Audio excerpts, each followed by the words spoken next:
Howdy folks, and welcome to another Taste of Gameplay video, this time for the American Tier 7 Premium, the Flint. So this is going to be a really good game, and I'm actually really proud of my play in this particular game. The Flint is an interesting ship. When I first read about it, I was a huge fan because I had in Atlanta, this was years ago, and I was still not exactly great at the game. And I just did not understand what everybody saw in the Atlanta. Every time I tried to play the Atlanta, I just got dev struck and I exploded because I really didn't understand about positioning. And I saw the Flint as the way out of that problem. I was like, holy cow, it's like the Atlanta, except it has smoke. This is amazing. So this was right after they had released it again, and I saved up a bunch of, I think it was coal. This ship used to be available only as a ranked reward back when that was the thing. But I'm talking about buying it, I think, for coal. And I was so excited, and I played a bunch of Flint, and I did all right from time to time, but like I really didn't do any better than the Atlanta. And of course, now I understand why. It's because, you know, the Flint has some advantages for sure, but the big disadvantage is the range is even shorter than the already short Atlanta. So the max range on the Flint's guns is 12.4 kilometers, and that is just not good enough, even at tier 7. And what it means is it really dictates the way you have to play. You just have to be close to people. And so like the big advantage here, which is the smokes, becomes honestly sometimes a little bit of a trap. Like right here, it's been a while since I played the Flint, and I kind of forgot exactly how short the range is. I mean, I knew the number 12.4, but I just forgot what that felt like. I'm way too far. I'm way too far from anything useful to be smoking up back here. I smoked up because I panicked a little bit and I saw those airplanes. Just like the Atlanta, the other problem with the Flint is it has a really poorly armored hull. It's definitely a light cruiser. It will explode if you look at it funny. It also has one fewer turret than the Atlanta. It does get longer range torpedoes. They go out to 9.2 kilometers. But again, like you don't want to be close to stuff really, but you almost kind of have to be. And so then it just becomes this dance of being like, just close enough to use these guns, where you get to the other issue, of course, which is, you know, they're super floaty, just like the Atlanta. I don't want to make it sound like I don't like the Flint, because I do. I like the Flint. I think the Atlanta is just better. The advantages of the Flint are not worth it, which is why you don't see all that many of them, outside of a few specific circumstances where the smoke is helpful, or maybe the torpedoes are helpful. Like right now, I'm just in a less good Atlanta, right? I'm shooting over that island and hitting that Baltimore, but I would get a few more shells and a little more range if I was in an Atlanta. So, but anyway, enough about the Flint, onto this game. This game is going to be a good one. It's going to come down to the wire. I'm going to play, I think, really well, which is not to say that I'm going to play flawlessly, but in some ways I think that makes it more interesting just looking at my mistakes. This game's going to come in kind of two phases for me personally, as well as for the whole team. In phase 1, we're going to tackle this flank, and we're going to win. Spoiler alert. And in that phase, I'm going to help. I'm going to play all right. I'm going to do some good damage. I'm going to get actually a couple kills, but I'm also going to take a lot of damage that I didn't need to take. So that's going to be the story of phase 1.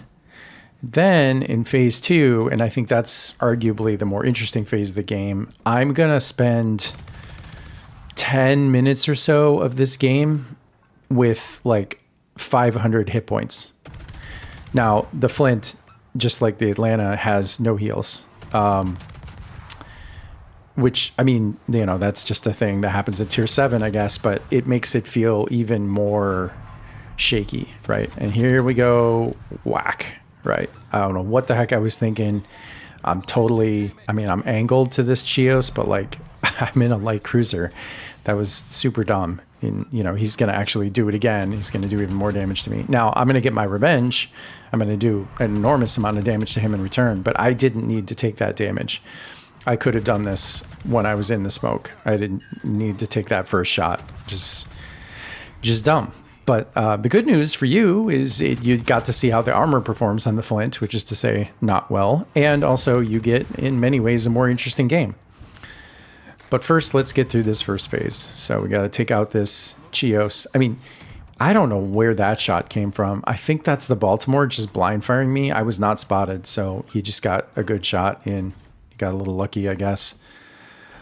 Yeah, so 37,000, probably 32,000 of that was on that Chios. I'm now going to, I believe, take out this Baltimore. Do I get this kill? I can't remember. I do. Great. So now this flank is basically toast. And now you get to the other problem with the Flint, which again is the same problem with the Atlanta, which is it's a little slow. So I have to now reposition. I have a choice to make. Part of me wants to get in that cap because I want the points and I want the stats. But realistically, that Nestleback doesn't need me in that cap. And really what I should be doing for the team is just hightailing it as quickly as I can to be cap. So my team play gets the better of me and I do the right thing and I start heading that way. And now I'm at 4,300 hit points. So I may have been exaggerating with the 500 hit points thing, but I think I take even a little extra damage here at some point. I don't remember where, maybe from the CV. The carrier is my biggest enemy. And if the smokes are good for anything, it's maybe keeping me safe from the planes. But of course you get the standard problem with smokes, which is they lock you down in place.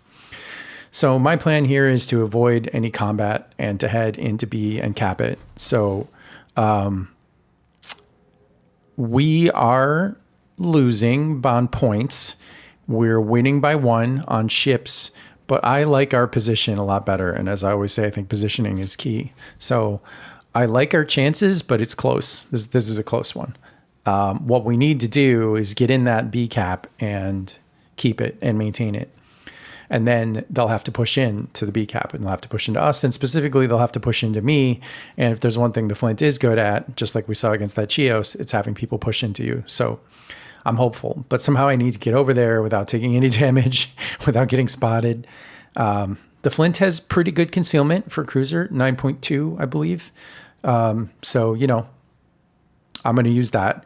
Of course, the nemesis here is the CV, so I am just laser focused on what that Serov is doing with his planes. If he starts to come my way, I got to bail or I got to smoke or both. Luckily, he doesn't. He doesn't come my way. So I need to get behind these rocks. I cannot have people shooting at me. I can't have people shooting at me ever, but I really can't have people shooting at me when I have 4,300 hit points. Fortunately, the guys we have over at A flank are doing the right thing. They're kiting and they're, you know, maintaining their HP pools, and they're doing an all right job of basically just keeping them from capping A, and more importantly, keeping them from heading to B. See, I know what's going on in their minds. They're thinking until we cap A, you know, we don't need to head to B. I think that's incorrect, by the way, but like I can understand why they would think that.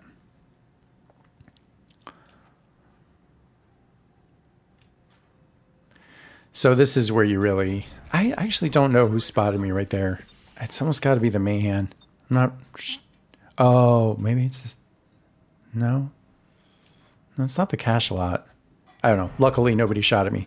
So here you see the real problem with the Flint, right? So even if I was in the Atlanta, even that extra 0.9 kilometers of range would be huge right now. 12.4 is just so short.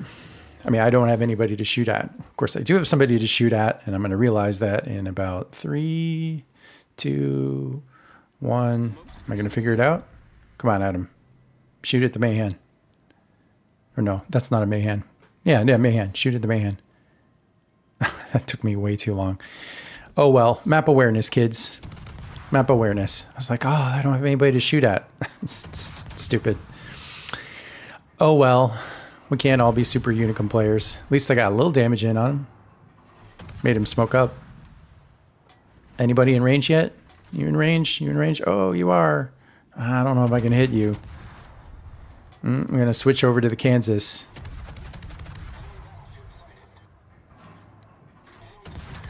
Yeah, so I'm not terribly effective at this point, but that's okay. That's all right. You know, I mean, it is what it is, right? That's just a limitation of this ship.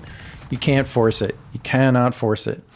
And in fact, that's the main takeaway I want people to take from this game. Why? Okay, This is not the main takeaway, but it is worth saying.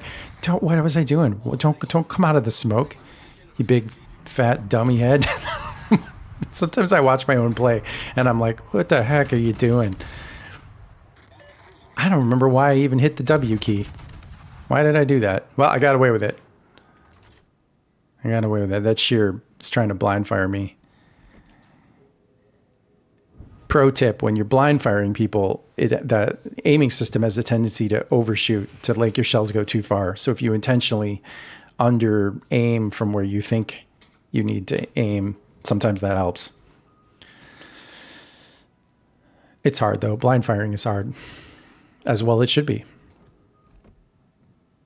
And get a little more damage in on this Kansas. Again, I mean, I'm not doing too much here, but I'm doing the number one most important thing, which is not dying. And that's the theme of the second half of this game, which is being a useful coward.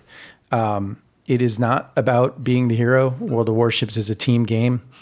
If your enemy is making a mistake, let them make it.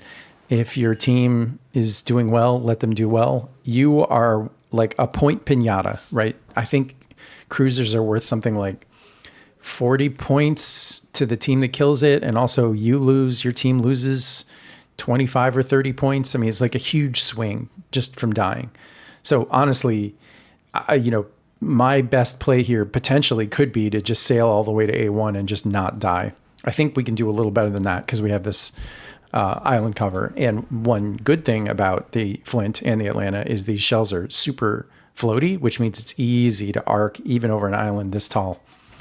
And that's what we're going to do. But for the rest of the game, right, I have to be a coward. I have to just sit here. I cannot go forward out into space. I have to sit right here, no matter how boring that is, no matter how much I may want to hit that W key. I mean, we are winning this game. We have 2 caps. They must come to us. Cannot sail towards them. Very, very dumb. And this, I think, is what frustrates sometimes some more veteran players, because some people just don't actually really play the team game, and I get it.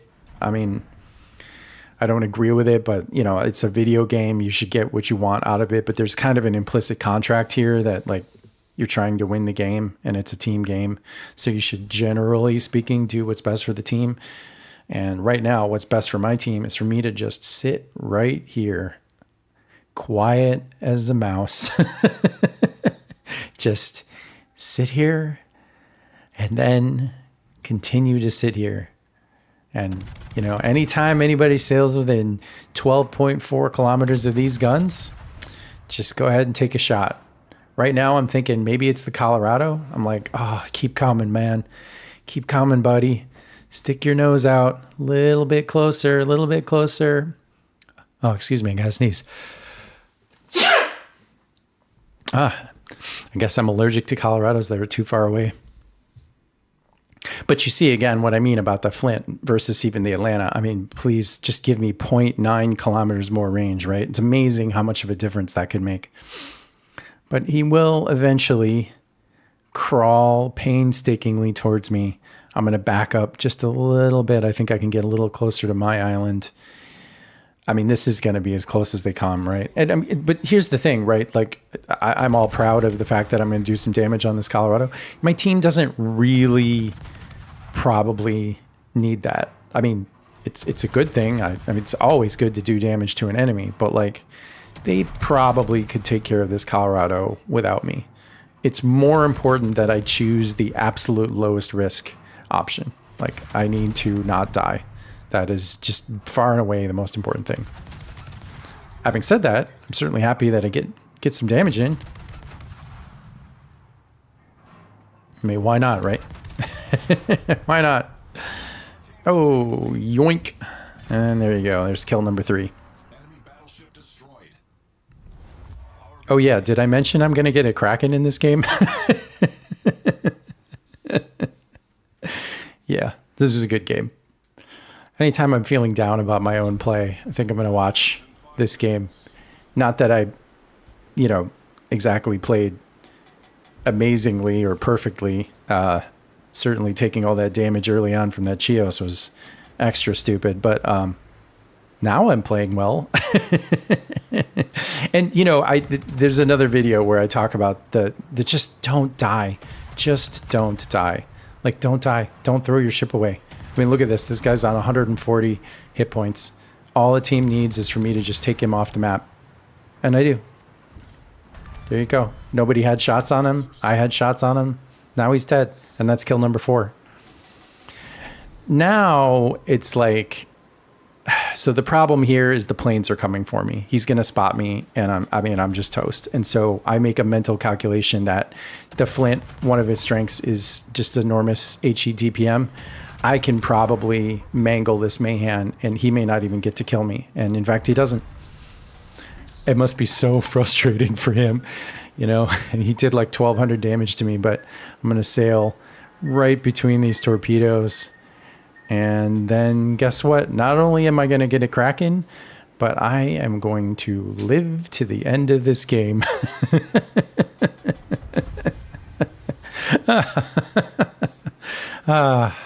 Man, God, World of Warships can be really fun sometimes. I mean, for every time I play poorly, at least I have occasional games like that to redeem myself. So yeah, that's a 2 badge and a Kraken on only 56,000 damage, not even top table, but 1,800 experience, base XP, and a pretty good showcase of what strengths there are in the Flint. I will see you guys in the next video.